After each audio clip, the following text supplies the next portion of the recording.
මොකක්ද යකෝ අර උඩ පැන කරන්නේ? මූට පිස්සුවක්වත් හැදිලාද?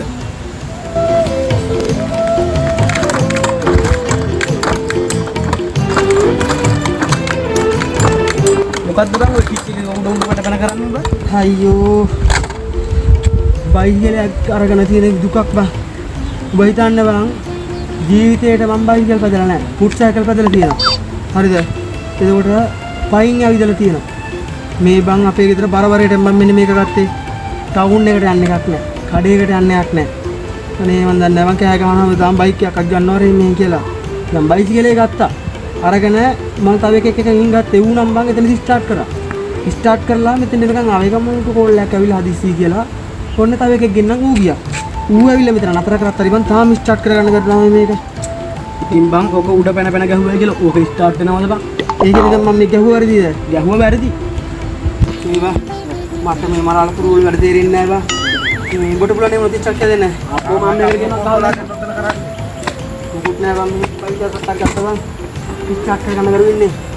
මූට කියලා ස්ටාර්ට් කරගන්න පුළුවන් කියලා හිතන් ඉඳන්නේ. ඊට බං මේ ගත්තේ 18000 බං ගත්තේ.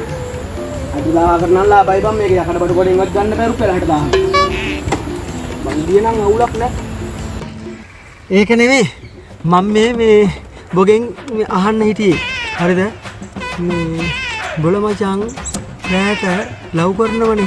එන්නකොට මචං ජනෙල් වහගෙන ඔය වැඩේ කරපන්.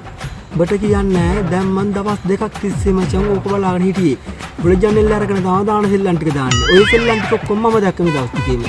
බයිදාපන් දැන් අපේ දරුවෙක් එහෙම ඕක දැක්කා. ඈ ඕක දැකලා ඊට පස්සේ මගෙන් ඕවට මොනවයි ප්‍රශ්න ආවුවා. මම කොහෙන්ද යකෝ ඕකට උත්තර දෙන්නේ? ඔය ජනෙල් වහගෙන ඕව කරපල්ලා. තොට පිස්සුද බං? මම මේ සතියක් තිස්සේ එක දිගට රැට නයිට් ඩියුටි. දවල්ට විතරයි ගෙදර එන්නේ. ඔබ මේ විකාරෙන් කියනවද කොහෙද? නිදිමත විකාර දෙන්න ඉන්නම. එතකොට මොකක්ද යකෝ මං ඒ දැක්කේ? එතකොට මුංගි ගෙදර ජනේලෙන් දැක්කේ මුංගි ගෑණි ලව් කරනව නෙමෙයිද? ඒක අපේ ගෙදර ගෑණියන් නෑ ඔහේ ලව් කරන්නේ. මම ඒක නෙමෙයි. දැන් උඹ මේ කොහේ යන ගමන් දාවේ මේ මගේ මරාලි කරගහන්න. මං ඉතින් මං දවල් වරුවට විතරයිනේ ගෙදර ඉන්නේ. ඉතින් ඒක නිසා පොඩ්ඩක් ඒ වටේ කැලේ ඇවිල්ලා තිබ්බා.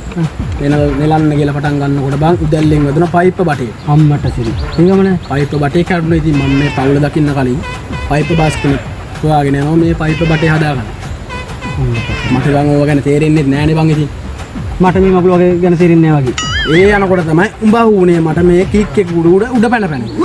ආන්නේ මට අම්මා උඹට කියන්නේ උඹලා ගෙදර උඩ තට්ටුවේ බාත්රූම් එකේ වතුර බහින්න එකක් පොඩ්ඩක් බලවපන්. ඊළාවටම බං බෝක මට කිව්වේ. මටත් ඕක අමතක වෙලා හිටියේ. ඈ? තෝවල් පරයා තෝ කොහොමද ඒක දන්නේ? තෝ තමයි එතකොට අපේ ගෙදර රැට පයින්. තොට මම එන්නේ පොඩ්ඩක් ඉන්න බං. පොඩ්ඩක් ඉන්න මගේ බයික් එක ඉස්සරහින් තිබ්බා. පොඩ්ඩක් ඉන්න බං.